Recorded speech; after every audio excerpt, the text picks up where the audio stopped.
ನಮಸ್ಕಾರ, ಶುಭ ಸಂಜೆ ಪ್ರೀತಿಯ ವೀಕ್ಷಕರೆಲ್ಲರಿಗೂ ಸಂಕಲ್ಪ ಸುದ್ದಿ ಕಾರ್ಯಕ್ರಮಕ್ಕೆ ಆತ್ಮೀಯ ಪ್ರೀತಿಯ ಸ್ವಾಗತ ಹೇಳ್ತಾ ಇರೋದು ನಾನು ಅನುಷಾ.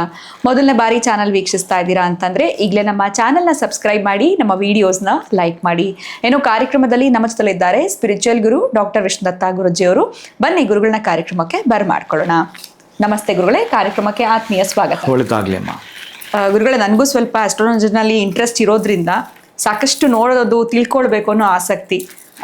ಒಂದ್ ಕಡೆ ಆಸಕ್ತಿ, ಇನ್ನೊಂದ್ ಕಡೆ ಇಲ್ಲ ಗುರುಗಳ ಪ್ರಶ್ನೆ ಏನಾದ್ರು ಕೇಳೋಣ ಅಂತ. ಆದ್ರೆ ಮೊನ್ನೆ ನಾನು ನೋಡ್ಬೇಕಾದ್ರೆ ಈ ಚತುರ್ಸಾಗರ ಯೋಗ ಅಂತಿತ್ತು. ಇದು ಏನು ನಾನು ಫಸ್ಟ್ ಟೈಮ್ ನಾನು ಕೇಳಿಲ್ಲ. ಯಾಕಂದ್ರೆ ಗಜಕೇಸರಿ ಯೋಗ, ಬುಧಾದಿತ್ಯ ಯೋಗ, ಇದರದ್ದೆಲ್ಲ ಹಲವಾರು ಕೇಳಿದೀವಿ.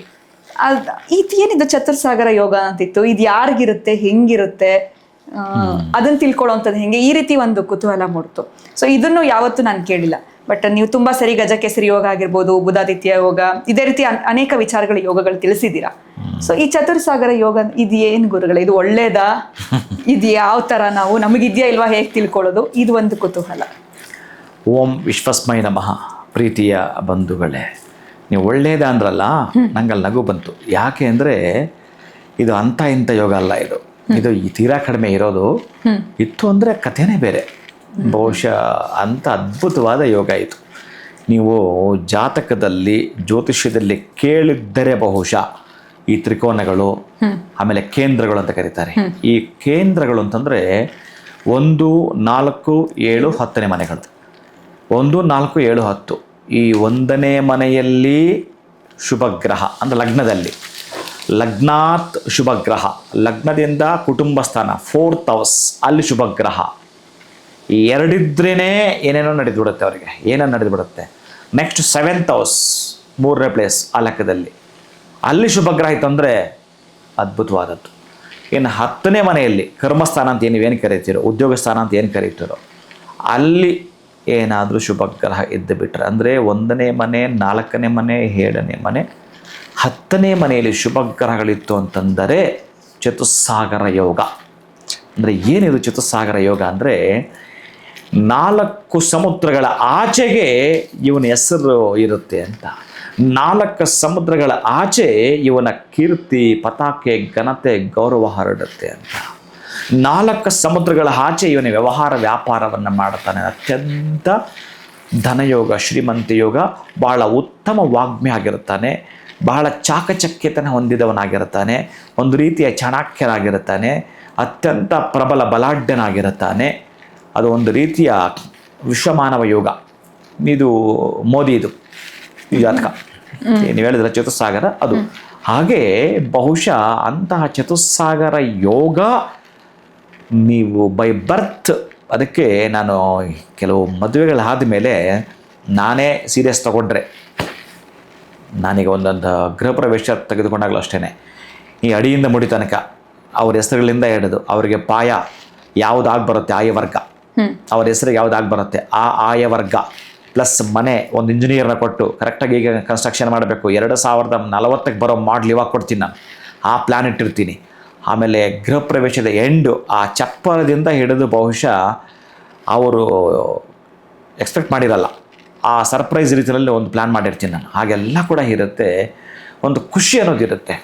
ಅಂತಹದ್ದನ್ನು ಮಾಡ್ತಿರ್ತೀನಿ. ಹೀಗೆ ಕೆಲವು ಮದುವೆಗಳು ಅಂತ ನಾನು ಒಪ್ಪಿಕೊಂಡ್ರೆ, ಆ ಮದುವೆಗಳಲ್ಲೂ ಅಷ್ಟೇ ಮಕ್ಕಳಿಗೆ ಬರ್ತ್ ಆಗಬೇಕಾದ್ರೆ ನೆಕ್ಸ್ಟು ಆ ಮಕ್ಕಳಿಗೆ ಇಂಥ ಯೋಗಗಳಿರಬೇಕು ಅಂತ ಮೊದಲ ದಿನ ಹೇಳ್ತೀನಿ ನಾನು. ಮದುವೆ ಮಕ್ಕಳಾದ್ಮೇಲೆ ಜಾತಕ ತೊಗೊಂಬರ್ತೀರಲ್ಲ, ಹಂಗಲ್ಲ.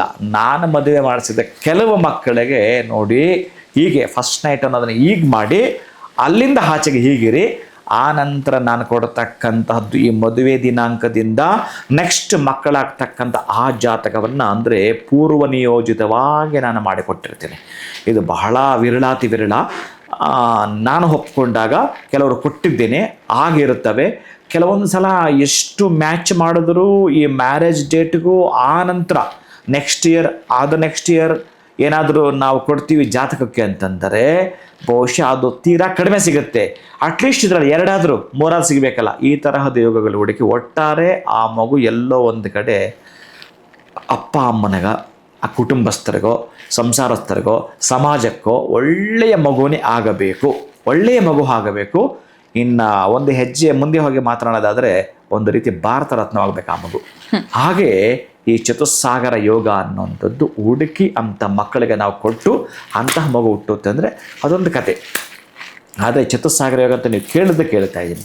ಅಂತಹ ಕೀರ್ತಿವಂತರಾಗ್ತಾರೆ, ಅಂತಹ ಗೌರವ ಮನ್ನಣೆಯನ್ನು ಗಳಿಸ್ತಕ್ಕಂತಹ ವ್ಯಕ್ತಿ ಅಂದರೆ ಇನ್ನೇನು ಕೊರತೆ ಇಲ್ಲ ಅಂತ ಅದರ ಅರ್ಥ. ಚತುಸ್ಸಾಗರ 4 ಸಾಗರಗಳ ಆಚೆ ಇವರ ಹೆಸರು ಹರಡಿರುತ್ತೆ. ಅಷ್ಟು ಖ್ಯಾತಿಯನ್ನು ಪ್ರಖ್ಯಾತಿಯನ್ನು ಹೊಂದಿರುತ್ತಾರೆ. ಯಾವುದರಲ್ಲಿ? ಒಳ್ಳೆಯದರಲ್ಲಿ. ಕುಖ್ಯಾತಿ ಕೂಡ ಇರೋದಲ್ಲ, ಅದಲ್ಲ. ಪಾಪಗ್ರಹದ ಕುಖ್ಯಾತಿ ಕೂಡ ನಡೆದು ಬಿಡುತ್ತೆ. ಅದಕ್ಕಾಗಿ ನಾನು ಹೇಳಿದೆ, ಶುಭಗ್ರಹಗಳಿದ್ದಾಗ ಈ ಚತುಸ್ಸಾಗರ ಯೋಗ ಅದ್ಭುತವಾಗಿ ನಡೆಯುತ್ತೆ. ಸಾಮಾನ್ಯ ಜನರಿಗಂತೂ ಇರೋದಿಲ್ಲ ಅಲ್ವಾ ಗುರು? ಅಲ್ಲ, ಅವರು ಸಾಮಾನ್ಯರು ಆಗಿರಲ್ಲ. ಹಾಗೆ ಆ ಯೋಗಗಳಿದ್ದವರು ಹಾಗಿರ್ತಾರೆ. ನಾನು ನೋಡಿದ್ದೇನೆ ಕೆಲವಷ್ಟು ಜನ. ನನಗೆ ಗೊತ್ತಿರೋಂಥವ್ರು ಒಂದು 15 ಕಂಟ್ರಿಗಳಲ್ಲಿ ಬಿಸ್ನೆಸ್ ಇದೆ ಅವ್ರಿಗೆಲ್ಲ. ಹಾಗೆ ಇರ್ತವೆ. ಹಾಗಂತೇಳಿ ಪಾಪ್ಯುಲಾರಿಟಿ ಆಗಲಿ ಎಲ್ಲರೂ ಆಗಲೇಬೇಕು ಅಂತೇನಿಲ್ಲ. ಇಲ್ಲಿ ಅವರ ಲೆವೆಲಲ್ಲಿ ಅವರಿಗೆ ಸಂಬಂಧಪಟ್ಟ ಸಂಬಂಧಿಕರಲ್ಲಿ ಅವರಿಗೆ ಸಂಬಂಧಪಟ್ಟ ಆಗಿರ್ತಕ್ಕಂಥ ಹೆಸರಲ್ಲಿ ಎಲ್ಲರೂ ಕೂಡ ರಾಜಕೀಯ ನಾಯಕರಾಗಬೇಕು ಅಂತಿಲ್ಲ. ದೊಡ್ಡ ಮಟ್ಟದ ಉದ್ಯಮೆ ಅಲ್ಲಿ ಈ ಚತುಸ್ಸಾಗರ ಯೋಗ ಅತ್ಯಂತ ಅದ್ಭುತ ಕೆಲಸ ಮಾಡುತ್ತೆ. ಅದಕ್ಕಾಗಿ ಅಂತಹ ಯೋಗ ಇರತಕ್ಕಂಥವರು ಮಹಾನುಭಾವರು.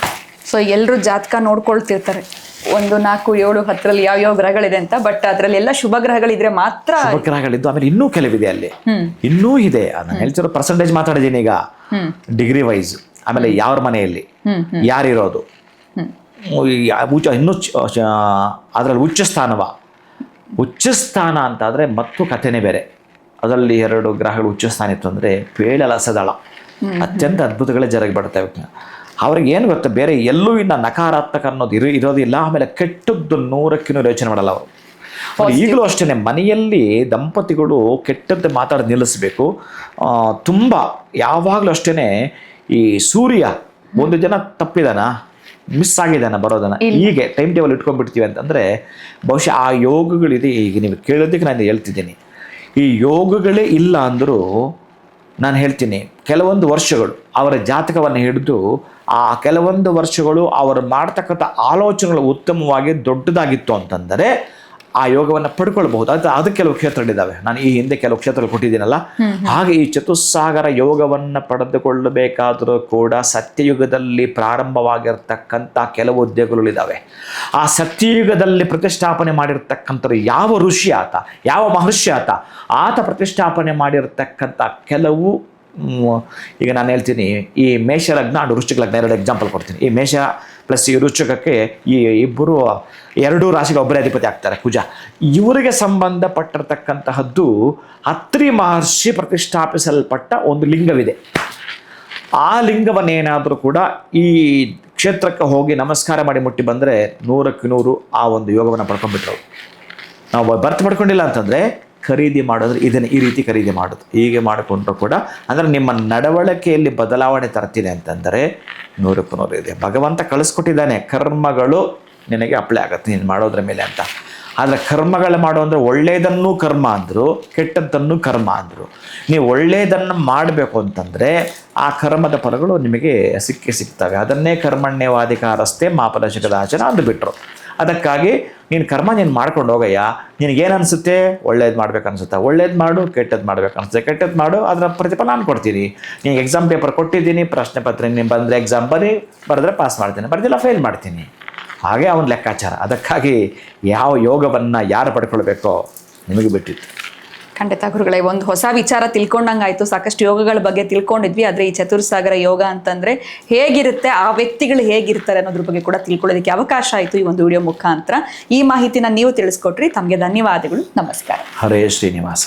ಇವತ್ತಿನ ವಿಡಿಯೋನ ಮುಗಿಸುವಂತಹ ಸಮಯ ಆಗಿದೆ. ನಮಸ್ಕಾರ.